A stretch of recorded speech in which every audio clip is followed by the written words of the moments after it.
Jumping right into it today. So maybe you've started your year off with some writing activities that are pretty fun and you've had some great prompts. Everybody seems to be kind of excited, but the problem is keeping them engaged and even getting the engagement to go up and not down. You may have seen this where it starts off strong and you think this is going to be the year, and then it's not the year. So what I want to do is talk about what I did, the changes that I made to sort of flip the script a little bit.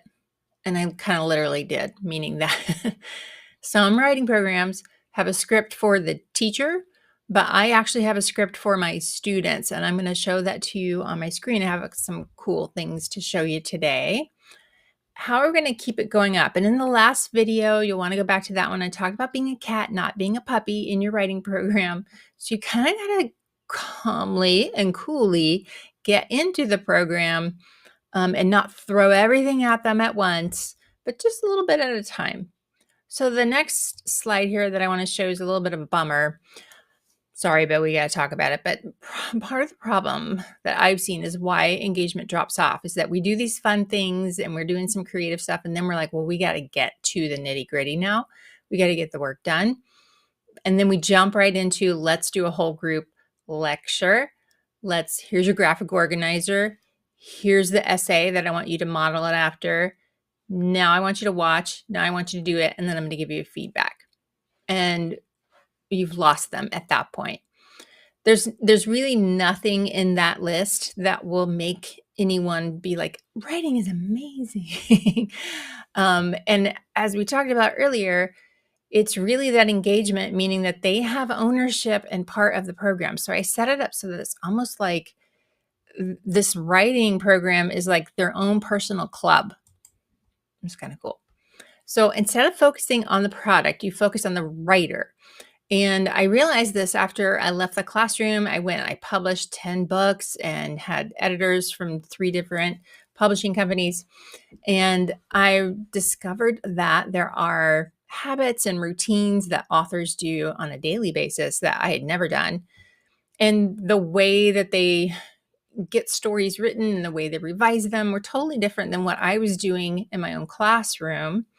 And so that's how I came back to the class and realized I got to change some stuff because this is not working. So we focus on writers, not products. And it just takes the pressure off of them. Predictability, while in some ways it can feel stable, it can also lead to boredom. So what I do is I have some structure in my program, like here are the things that we do. Here's your job. Here's my job.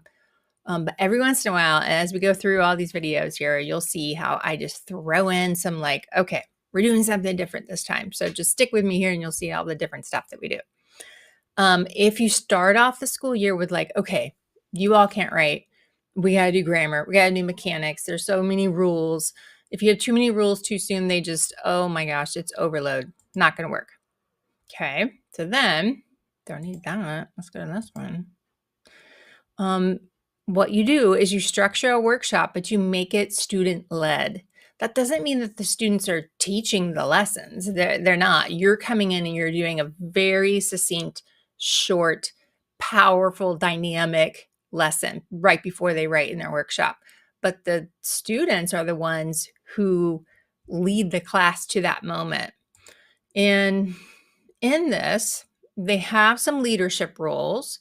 They're going to lead the workshop just like little kids in Little League will come out and they will warm the whole team up. You have a captain, you have a co-captain. They bark out all the orders. The coach is off somewhere else, like putting the, bases down and stuff. So that's kind of what the feel of it here. And it's going to be flexible, but there is routine to it. And then you just make sure you don't repeat it too much. Get into that more later. There's choice and personalization. They control their own writing path. But today I want to focus just on the ownership part, which is the student leadership. And they can apply for roles. They can apply to be a captain and so on. I'll show you what they are. They run the warm-ups. They introduce the topics. They keep the session on track. They're the ones with the timers. They're the one who answer questions in the middle of the workshop. Actually, let's field trip time. Let's hop over here. I'm going to show you part of the student directions. Let's start here. All right. I share this with the kids and kind of walk them through like, this is your workshop. This is your workshop. It's your time to tinker and explore.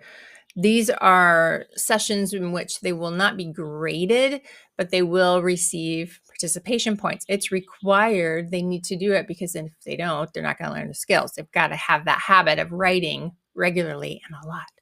So the 4 components to it are leaders, choice, power lessons, diamond mining. Today, we're only going to talk about leaders real quick here. And 3 people will get the main jobs, and then I rotate it like once a month or however, whatever it feels right. Captains, co-captains are at the front. They have a timer, they have a script. I'll show you that.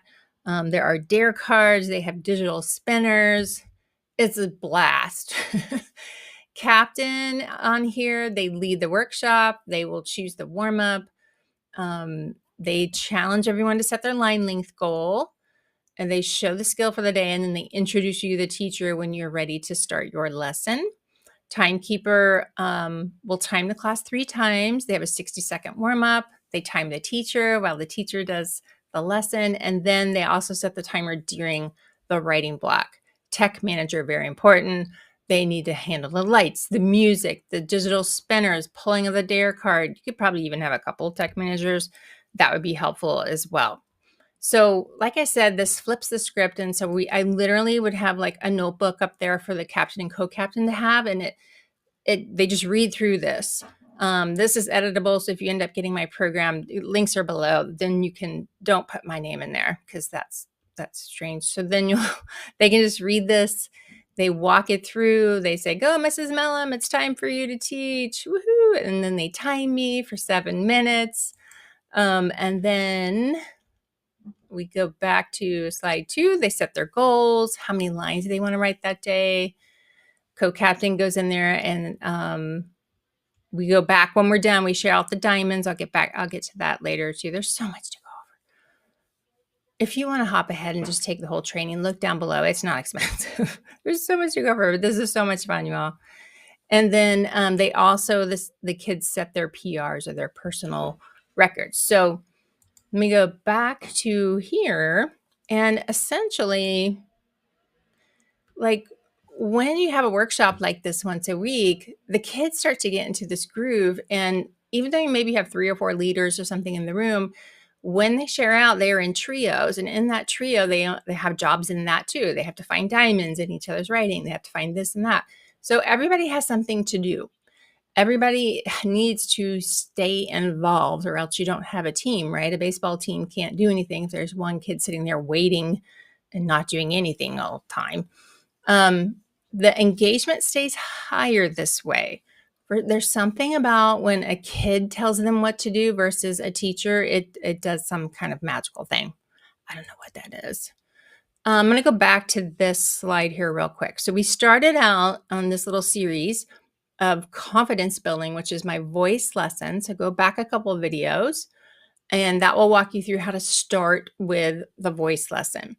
Then you move into what I just talked about, which was ownership, where you're going to assign leaders, and then they are going to understand their whole role in all of this, and they're going to realize that, like, I have a stake in this. I get to help choose the music. I get to help, a lot of times when we do the digital spinners, I create a Google form and they submit their own phrases or words or whatever. So they create the digital spinner. So it's student made. Like whenever there's a moment that the students can make a choice in workshop, please do it. Let them choose. If you're ever like, well, I wonder if we should just turn to the kids and say, what do you all think? It's your workshop. What makes most sense here? Just turning it over a little bit and getting some consensus makes a huge difference. So let's get into the skills part. And one of those that comes up that, of course, is the main question we have, but when are they going to get to the grammar? When are we finally going to get them to capitalize their sentences? And how and when do we start to teach them that? And what I'm going to do is go over this in the next video up here. I'm going to tell you how you can hit your grammar skills every day, but still keep engagement high and get them excited about writing. And it's not necessarily a ton of grammar worksheets that I throw at them. It's just a whole different thing. So click this over here or here, wherever it is, and then we're going to talk about skills and grammar in the next video, and I'll see you there.